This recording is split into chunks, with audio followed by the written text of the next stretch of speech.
I have some line boring to do on the bucket pins to a front end loader, and the cost to get it done was pretty high, so I ordered this line boring kit from West Industry in China. It took a month and a half to arrive.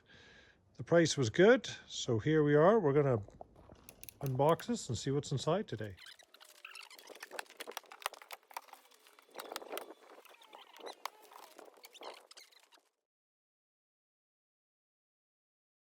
Oh, what do we have here?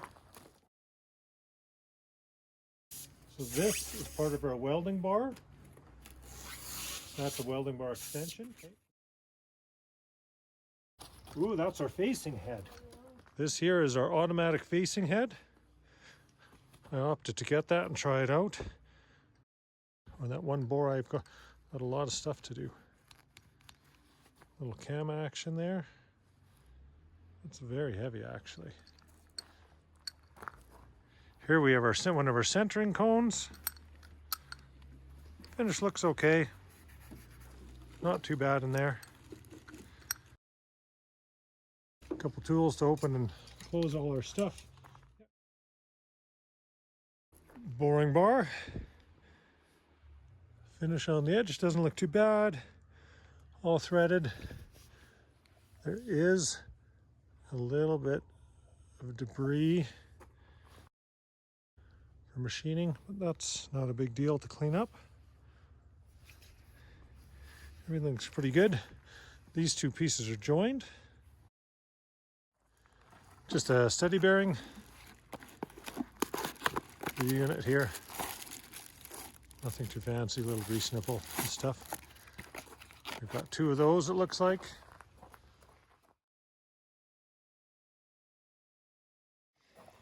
So there's our main boring bar. Got our slot in there. Two different sizes centering cones for welding offsets. Extra set of bearings for the middle. Couple lock points there. Our standoffs. Yeah, that doesn't look too bad. This would be our 32 or 35 mil bar. I forget what the diameter is exact. And even got increments for the heads there and the bits. Here's our other bar for the welding, hollow bar threaded on the end. So we've got two of those. And we'll check our other box out. This is where the magic is. So this is our welding cable. And this is to go with my Miller welder. So it's the same fitting. And we've got our sleeve. And we screw a nozzle on the end of that. All right, in this bag, we've got our welding tip. We have, looks like some nozzles or little tips for the welder. We've got our cutting edges for tooling. Inserts, I guess. We have more inserts here. Bunch of little standoffs there for welding, I believe.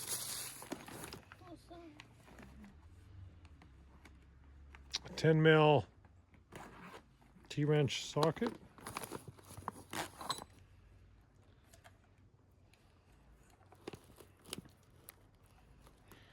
Not sure what that is, but it's got some spring flex. Threaded on the other end, nothing else. This would be a bushing to go from the larger to the smaller bar.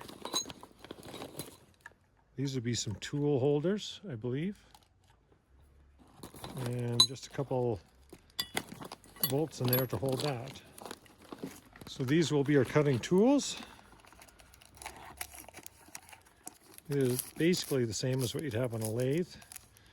Flat on one side, your tool with your insert. It comes with your little Torx wrench. This is all very standard for a lathe. So it comes with whole assortment here. Okay. I'm not quite sure what that is. It's threaded there and there. These might be for the large diameter offset. But we have 4 of these. I believe these would be bushings for our large diameter offset again. Countersunk, drilled through. They're all at 90 degrees to each other. A couple of nuts. A couple of little hand screw wheels. Okay.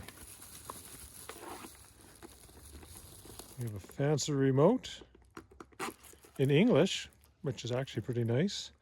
Diameter, machine speed, inching, clear, swing, start, spot, welding, torch, welding, boring, FR, forward, reverse, feed speed, power. More bits, inserts, more bushings. I'm not sure what that is. Looks like some keyway stock with a round piece welded on it. And another indexing tool, I'm guessing, with a chamfer on it. This is our welding head. So that would screw onto our longer pipe. And as we tension this down, we can adjust the angle of our wire coming out. Aha, that goes like that. And then our welder goes on there and our tip comes out here. Lots of tips. Perfect. Couple fuses, nice touch. Bunch of little set screws. And a whole bunch of welding tips. It's got to be a dozen, half dozen in here. And then just assembly bolts and whatnot too. In here, more of these funny little blocks. That makes sense. So these blocks, and then the other one, I think that would screw in there. This would be our large diameter offset. So that would go on our, I think it's a 50 mil bar, and we can offset our tool, and these spacer blocks are different lengths. And we can actually stack these to increase it or decrease it. Just a baggie full of bolts. Here we just have threaded rod. I assume this is metric. Games made in China would make sense to me. Okay, so 110 volt, North American standard. Test resaw it, that would be your ground fault. Oh, this is the power supply for our main control unit. This is our wiring to run our welder off the control unit to our welder itself. This is our trigger, right? And this, we'll just leave that wrapped up. Just another shorter boring bar, but it's hollow, so maybe a sleeve. Here's our feed unit. Nice. The handle folds in. So when we're doing it, screw it in, screw it out. See that? That rotates along. It's got a couple set screws for a clamp. This would be some rod for our welder. Right, here's our main drive unit. There's our gear. A couple inserts there, another wire here. That would be our feed screw. And that would be our other part. So this here is our main unit, West Industry, LyingmoreMachine.com, portable machine tools. Here's the telephone number. I think this is also a WhatsApp number. And it looks like a nice Pelican style case. Here's our wiring for it. Oh, I see that ties right in. There's a little screw sitting here. We'll find out where that goes. All these would go to our control motor. It's got a built-in fan. I do like it is in English. A lot of these I see come in with Japanese characters, so people are kind of guessing what it is. It's 220 volt. Interesting, it says it's 220 there.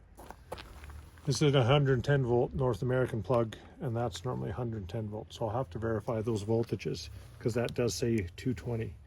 Our little welding socket, that's just control wire, trigger wire for the, what do you call it? For the welder. E-stop, push down, twist to pull up, voltage indicator, fuse, power, torch, welding, swing, skip. All this is on the remote. There's a Bluetooth antenna here and a wireless antenna there. That's kind of neat. Welding, boring depth, forward, reverse, control, inching, start. Neat. Let's check out the specs that we ordered and see if we can hook this part up. We'll just check our voltage first. Okay, so we had one hiccup. This is usually a 125 volt, 120 volt plug. This is 220, so I've just adapted it. It's a little light, but it'll work for now. We're not actually boring anything. Let's plug it in and see what she does. All right, fan kicked on. We have some lights. Not sure if we can see the lights. The power is 242. Okay, let's try this out here. Power. See if we can turn down our RPM. Right now we're at 300 RPM. There we go. 243. That's quite quiet. 140.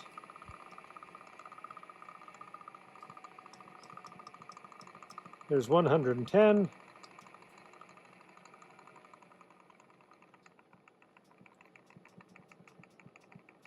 There's 50 RPM. And what's our feed speed? It's at 10 millimeters per minute.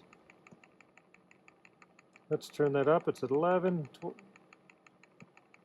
It's at 21.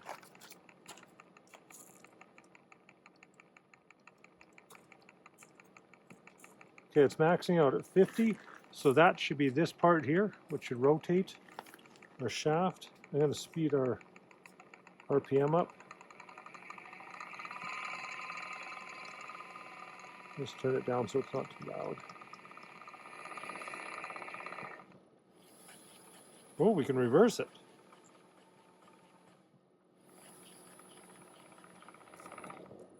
So forward, reverse.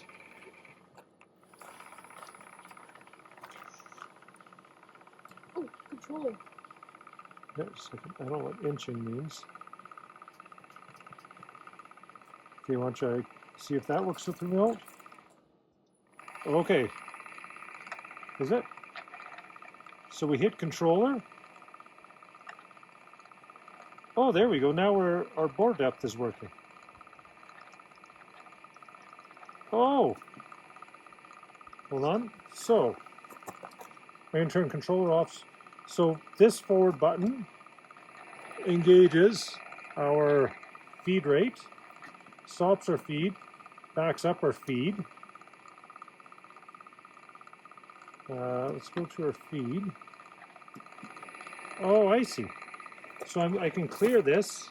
Can we see this in the camera? So this is at 0 right now.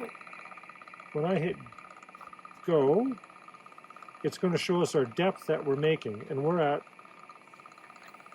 50 millimeters per minute feed rate. So now we're at 10 millimeters. Interesting. And if I stop that, it shows us our depth unless I clear it. What happens if we hit automatic and go? That goes, stops, goes. Okay, so forward, reverse is right there. If we want to stop spinning, that's power. And if we go to the controller, so here's our controller. This is power. It stops, it goes. Our feed speed adjusts. Our rotation adjusts over here. Machine speed up. There's our RPM, and you can hear it.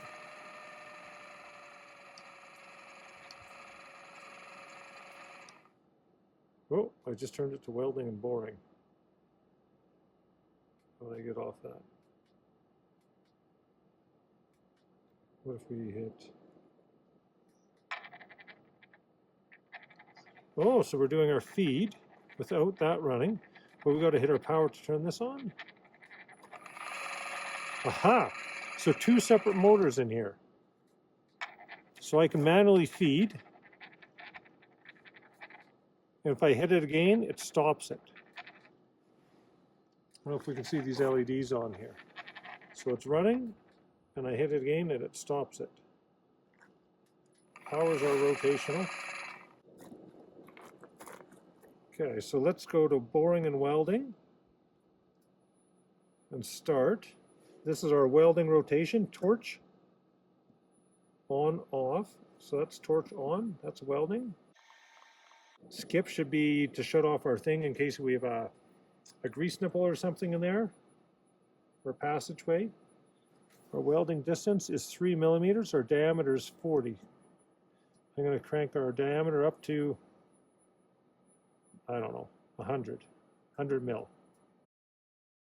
So there's our speed. That slowed down quite a bit. If we slow it down, it did speed up. So 40 mil diameter, and our weld distance is 3.3 millimeters. So that's our rotating it, and that's our feed rate. Right, so we should be able to slow that second gear down. See, it's way down. And if we turn this up, it should increase it quite a bit. So I'm going to turn this way up, so this should slow it down then, right? Don't. So our diameter is 600 millimeters, that would be. So now we can see this is going really slow over here for welding, to slow it down. And our speed has slowed down quite a bit. So this is all being, our speeds and feeds are being controlled by the, we'll call this the computer or the controller. And as we slow our diameter down, we're down to 40 mil. I guess which is our smallest it thinks it can do. It speeds up.